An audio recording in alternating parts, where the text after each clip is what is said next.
if I could have everybody's attention, please.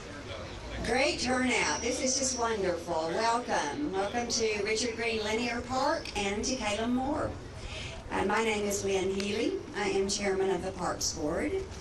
And we are just thrilled to have all of you. We are very thrilled to finally be here to celebrate the long-awaited reunion of Caelum Moor in the city of Arlington.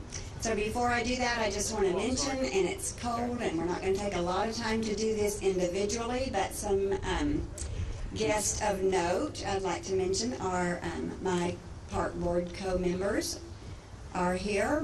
I believe almost all the whole Parks Board, and we do also have elected city officials here, council people, county officials I have seen. We have representatives from the Texas Rangers. So, what else? What have I missed? Also, yeah. So, without any further introductions, I would just like to thank the park staff who have worked so hard on this. And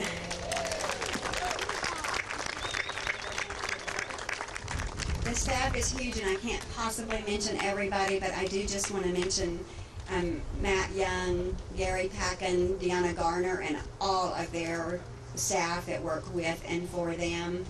The Kelly Daughtry and Jeff James that have just put tonight together, as well as the maintenance and landscape crew. I mean, I'm telling you, the rain did not cooperate with them, and they had their work cut out for them. And you can look around and see they've just done a super good job. I know they were planting as recently as 2 days ago.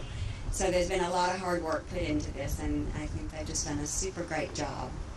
One other person I would like to just comment on as an individual that I think is kind of an unsung hero here. A lot of people in Arlington have worked on Caelum Moor, but one individual citizen really kind of made it her mission from the time the stones were first donated to the city to be sure that the city didn't forget them, and that we did finally get to where we are tonight, and that's Carol Hoyer.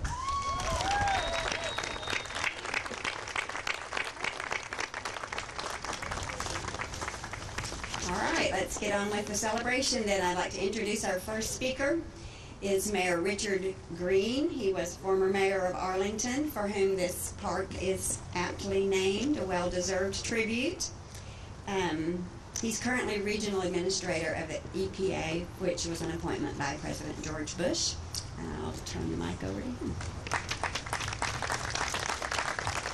Thank you very much, Madam Chairman. Mayor and members of the council, members of the Parks Board, and especially to the world's finest Parks Director, Pete Jameson. I want to tell you how much I appreciate the invitation to be part of this ceremony, and I'm going to do my best to accomplish something that's very difficult for me, and that is to be brief.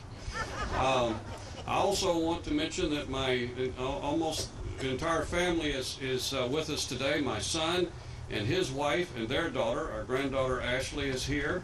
And our daughter Stacy and our other granddaughter Andy is also in attendance. Where are they? Back here someplace? By the heater. They're staying warm over here.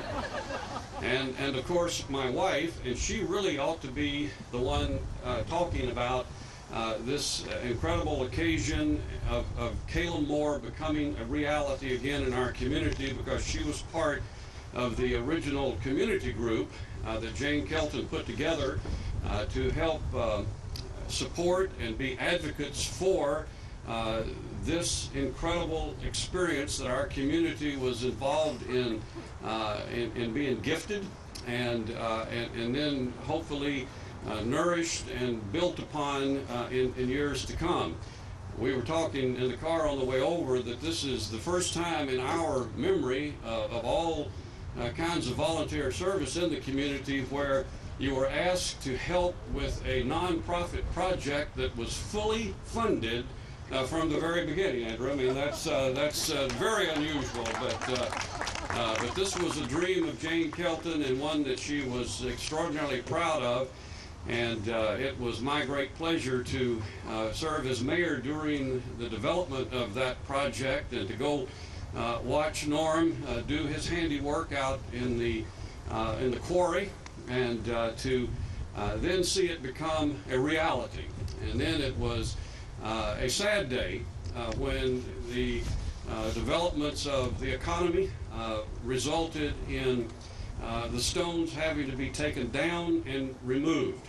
And that occurred during the year that I was completing my 10 years of service as mayor and handing off that assignment to my successor, Elsie Odom, who together with his wife Ruby are here.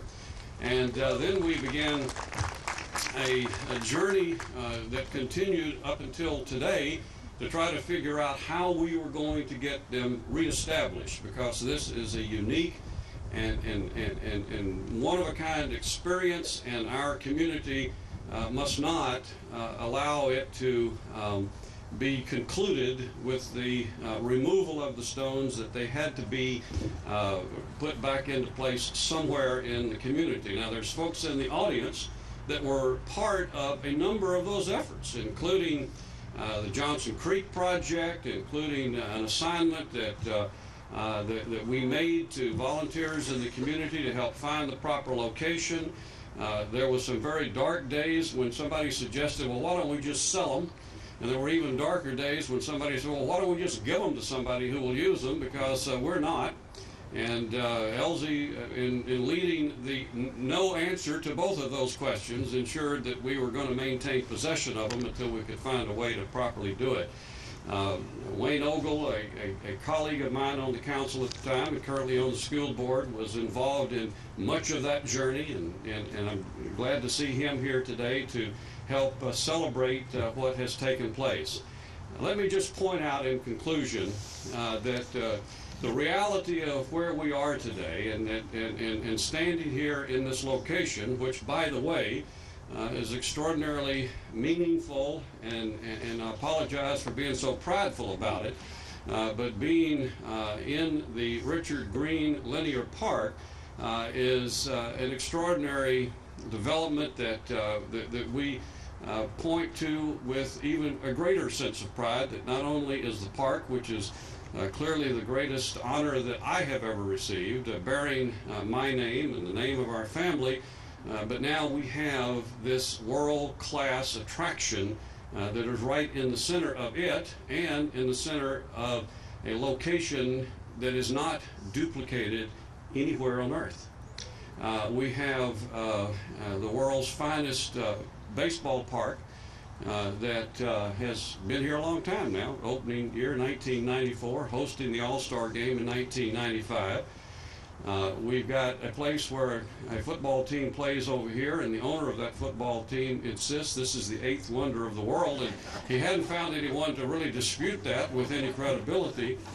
And then right in the middle of it all, we have an extraordinary display of public art that is unlike that of anywhere else on earth. And so we are in the middle of all of that, and it's a great compliment to the work and the achievement, and the best days are those that still lie ahead. We're going to host a Super Bowl over here pretty soon, and you'll hear more about that in a few minutes. But this is going to continue to be the focus of wonder and enjoyment and amazement for the people of our community today and for all generations to come. So congratulations for all the success that each one of you here today have been so helpful in getting us to this point. It's a day of great celebration in our community, among so many others that we've been able to enjoy over the generations, but today is a point in time that we're going to mark time from as we go forward into the future. So thank you and congratulations to all of us. Thank you so much, Mayor Greene. And now it's my pleasure to introduce Sheri Capehart. Sheri is currently the representative on the City Council from District 2. She also has 2 different positions that she holds with the North Texas Council of Governments. And she is, let me be sure I get it right, on the Board of Directors for Vision North. And she's on the steering committee for the Trinity River Committee. She was founder and active member of her neighborhood women's group, and she also was a founding member and very active in Impact Arlington, Inc. So, Sheri, welcome.